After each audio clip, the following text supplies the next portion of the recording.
안녕하세요. 토지보상 전문 세무사 이성호 세무사입니다. 이번 시간에는 마지막 차시 20차시입니다. 이번 20차시에서는 기존의 통계자료 관련돼서 신고를 했으나 과세관청에서 가장 많이 추징이 되는 적발 사례를 4가지를 추려봤습니다. 이러한 추징 사례를 한번 살펴보고 실무적으로도 과세관청에서 이러한 쟁점을 통해서 추징이 되는구나 라고 판단을 하시면서 지금 진행되고 있는 토지보상금에 관련된 세금 신고를 조금 더 유념을 하셔서 신고를 하시는 경우라고 시간으로 보시면 되겠습니다. 첫 번째는 잘못된 취득가액의 산정입니다. 지난 시간에 취득가액 관련돼서는 양도소득세 계산구조상에 취득가액을 실질 취득가액으로 적용을 할 것인지 아니면은 환산가액으로 적용을 할 것인지에 대해서 설명을 잠깐 드렸는데요. 상황은 이런 상황입니다. 2005년도에 취득을 했습니다. 취득을 했는데 그 당시 취득가액이 8억 5천만 원이었고요. 양도일자는 2013년도에 부동산이 수용이 됐습니다. 그렇지만은 취득일자와 양도일자와의 사이가 너무 상당한 시간이 있었기 때문에 그동안의 이사 등 여러 가지 사유로 인해서 취득계약서를 분실을 해버렸습니다. 그렇다면은 양도일 현재 2013년도 현재 양도소득세를 계산함에 있어서 단순히 취득계약서가 없다고 해서 환산가액으로 신고를 할 것인가에 대한 쟁점이 되는 것입니다. 이러한 상황에 대해서는 당초 실질적으로 토지 소유자가 취득계약서를 분실했다고 하여 환산가액을 적용을 했습니다만은 과세관청 입장에서는 신고 이후에 당초에 이 토지 소유자에게 매도를 한 전 소유자를 이제 연락을 해서 이미 실질 거래가액을 토대로 양도세 신고서를 양도세를 관할시군구청에 신고를 했고 그 당시 실질 거래된 신고 내용에 대한 자료를 관할시군구청으로부터 확보를 했기 때문에 환산가액이 아닌 실질가액으로 적용을 해서 그 차익에 대한 양도소득세를 추징한 사례입니다.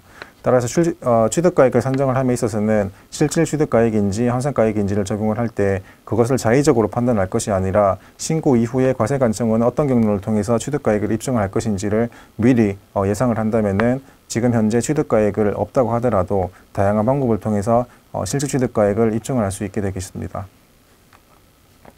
두 번째는 추징 사례는 비사무 토지에 대한 판단 오류입니다.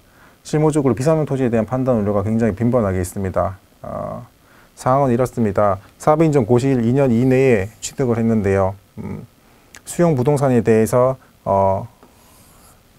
대지였고 대지가 위치한 인근 지역에 백제시대 고분이 존재를 했다는 사유를 토대로 사업인정 고시일 2년 이내라면은 이제 비사무 토지에서 제외되는 무조건적인 제외 사유가 아니기 때문에 단기간 내라도 그 기간 보유기간 동안에는 사업용으로 충분히 사용을 했어야지 비사무 토지에서 중과가 되지 않습니다만은 이 수용 부동산에 대해서는 사실상 어떤 행위도 하지 않은 나대지 상태로 보유를 했기 때문에 비사무 토지 중과를 피하고자 인근 지역에 고분이 있다는 것을 토대로 문화재 보전구역에 해당이 된다고 주장을 하여 비사무 토지가 아닌 일반 세율로 적용해서 신고를 한 사례입니다.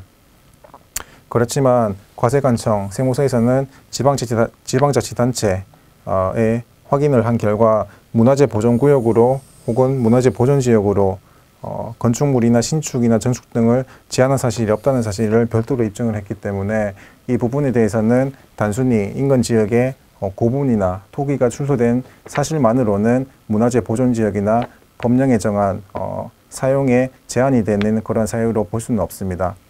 따라서 비사무 토지를 판단함에 있어서는 이 내용에 대해서 자의적인 판단을 하기보다는 세법에서 또는 관할시군구청에서 확인을 하여 사실상 문화재 지역인지 또는 법령에서 사용이나 수익이 제한된 지역인지를 먼저 확인을 해보시는 것이 중요하다고 생각이 됩니다.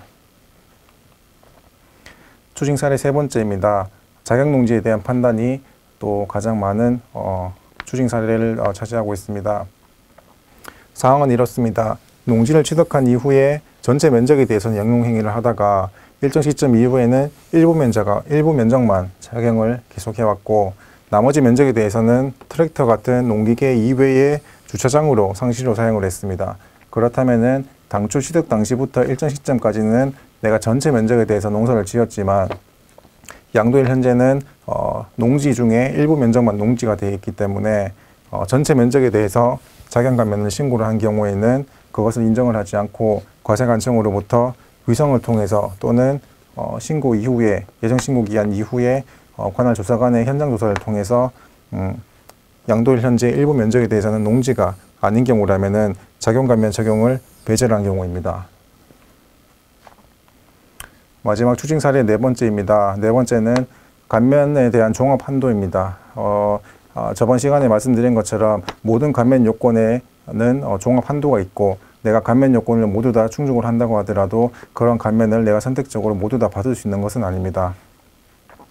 상황은 이렇습니다. 2016년도에 보상금을 1차로 받았고요.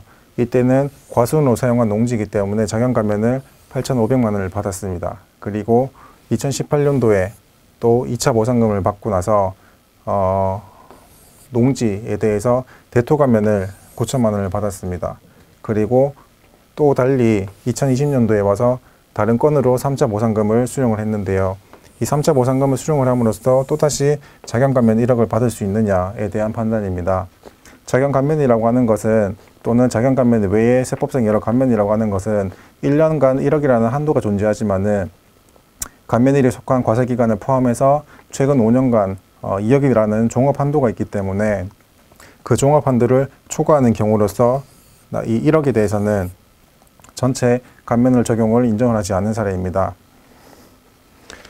이처럼 추징 사례에서 살펴보시는 것처럼 감면 한도라든가 아니면 작용기간에 대한 요건 또는 비상토지 준거에 대한 요건에 대한 판단이 양도소득세 계산구조상 굉장히 많은 추징 사례에 해당이 됨을 알 수 있습니다. 자, 지난 24시 동안 양도소득세에 대한 기본적인 감면 구조와 계산 구조에 대해서 살펴보았습니다. 공익수용 사업에 대해서는 일반적인 양도세와는 달리 계산 구조와 또는 감면 규정이 여러 가지 혼재되어 있을 수가 있고 이 중에서도 내가 과연 어떠한 선택을 하는 것인지 어떠한 선택을 하는 것이 유리한지에 따라서 내가 적용받을 수 있는 세금에 대한 부담이 상당히 많은 차이가 발생을 하게 됩니다. 따라서 보상금을 수령하기 전에 과연 나의 지금 수용 대상이 되는 부동산에 대한 특성과 보상금에 대한 예측 가능한 범위를 판단을 해서 양도소득세에 대한 대비를 미리 하는 것이 세금을 납부를 하고 난 이후에 내가 자금을 운용함에 있어서 상당히 성공적인 보상이 될 거라고 생각이 됩니다. 이상 토지보상 전문세무사 이성호 세무사였습니다.